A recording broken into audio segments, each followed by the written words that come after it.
আমরা অঙ্কটা করব। দেখো সেই অঙ্কটা আমরা যে অঙ্কটা করছি, আমি তোমাদের 12 দাগের অঙ্কটা করে দেখাচ্ছি। 3 দাগের 12 অঙ্কটা। প্রথম প্রশ্নটা কি বলেছে? প্রশ্নটাকে দেখো। প্রশ্নটা বলেছে 6,450 টাকা ঋণ বার্ষিক সরল সুদের 5% হারে। 6,450 টাকা ঋণটা কত? ঋণের পরিমাণ কত? 6,450 টাকা। বার্ষিক সরল সুদের 5% হারে 4 বছরে পরিশোধ করতে বার্ষিক কিস্তি কত হবে, মানে ইনস্টলমেন্ট কত করে হবে? প্রতি বছর তুমি কত করে ইনস্টলমেন্ট দেবে, এই টাকাটা শোধ করবে। আর সুদের হার কত? বছরে 5%, মানে 100 টাকায় 5 টাকা সুদ। তা 4 বছরের মধ্যে তোমাকে দিয়ে দিতে হবে। মানে জিনিসটা বুঝে নাও। First year, second year, third year আর fourth year. First year, second year, third year, fourth year, এই জায়গাটা তোমাকে ভালো করে বুঝে নিতে হবে।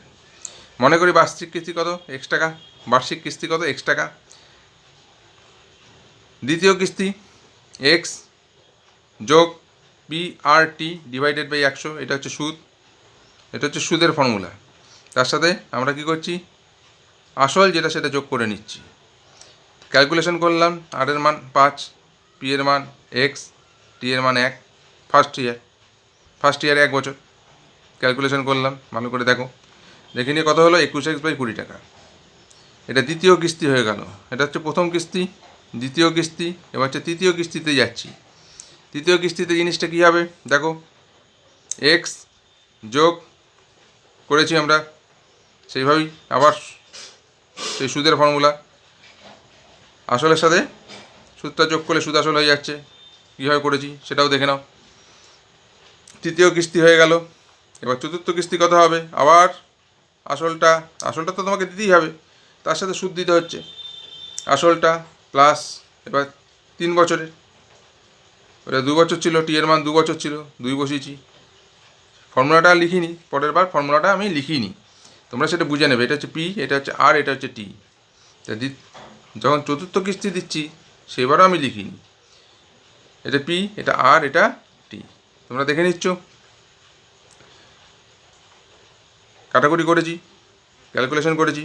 ক্যালকুলেশনটা ভালো করে দেখে নাও। চতুর্থ কিস্তি বেরিয়ে গেল।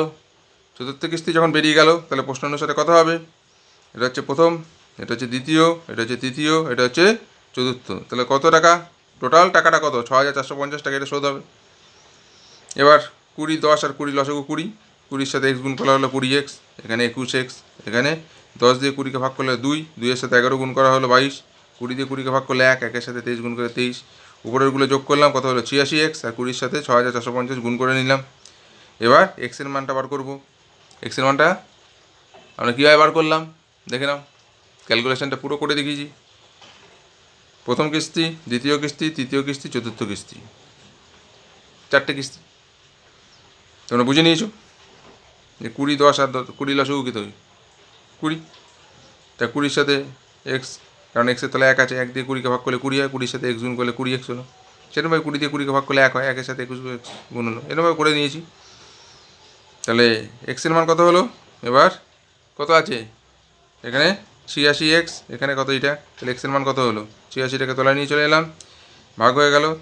ভাগ করে নিয়েছি আমি ক্যালকুলেটারে। তাহলে বার্ষিক কিস্তি কত? 1,500 টাকা। প্রতি বছর আমি কত টাকা করে দেবো? 1,500 টাকা করে দেবো। তোমরা অঙ্কটা বুঝে নাও। খুব সুন্দর অঙ্ক, খুব দারুণ অঙ্ক, বেশ বুদ্ধির অঙ্ক, বেশ বুদ্ধির অঙ্ক। তোমাদের যে কোনো কম্পিটিশানে লড়তে সাহায্য করবে তোমরা যদি একবার শিখতে পারো। এরপরে যে অঙ্কটা দেখাবো সেটি হচ্ছে 3 দাগের 13 অঙ্কটা। দেখবে 13 অঙ্কটা কী বলেছে দেখো।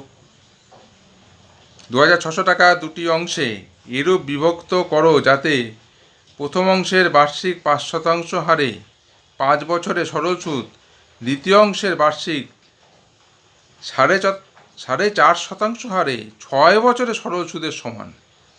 একবার 5 বছরের সরল সুদ সমানটা কার সাথে সমান হবে? 6 বছরের সরল সুদের সমান হবে। একবার 5% হারে দিচ্ছে, আর একবার 4.5% হারে দিয়েছে। তাহলে ধরি প্রথম অংশ হচ্ছে X টাকা, ধরে নিলাম আমরা। এবার দ্বিতীয় অংশ তাহলে কত হবে?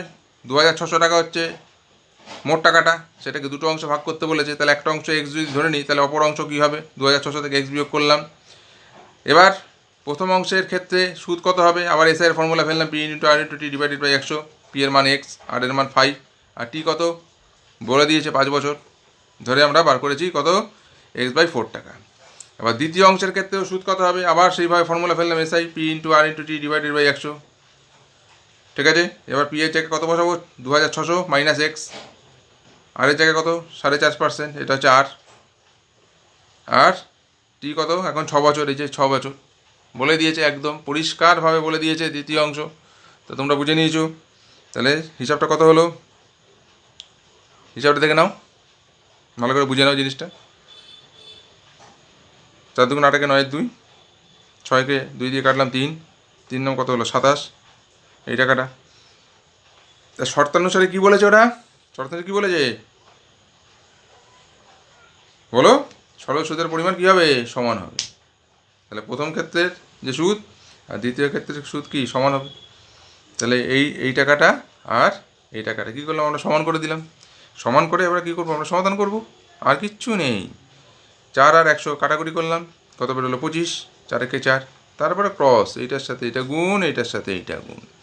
25 সাথে এক্স গুণ করলে 25x, আর 27 দিয়ে 2600কে গুণ করে নিলাম, আর 27 দিয়ে এক্সকেও গুণ করে নিলাম। তাহলে 25x, 27টাকে এতে নিয়ে চলে এলাম, যোগ করলাম, এক্সের মান বার করলাম। তাহলে প্রথম অংশ হচ্ছে কত, এক্স 13,050 টাকা, আর দ্বিতীয় অংশ তাহলে কত হবে, ওই 2600 থেকে এক্সের ভ্যালুটা মাইনাস করে দিলাম, বেরিয়ে গেল। দেখো খুব একদম সোজা, দেখেছো। তোমরা খালি প্র্যাকটিস করো, আর কিচ্ছু না, খালি practice. Perfect practice makes a man perfect, এই কথাটা খালি মাথায় রাখো। শুধু প্র্যাকটিস না, পারফেক্ট প্র্যাকটিস। কোশ্চেনটা বারবার পড়ো, কোশ্চেন কী বলতে চাইছে, ওই জায়গাটা যদি ধরতে পারো, তাহলে অঙ্ক তোমার একদম হাতের মুঠোয়। আশা করি নিশ্চয়ই বুঝতে পারছো। বেশ কঠিন, জটিল থেকে জটিলতর, জটিলতমতে যাচ্ছে। এই হচ্ছে কেসি নাগ।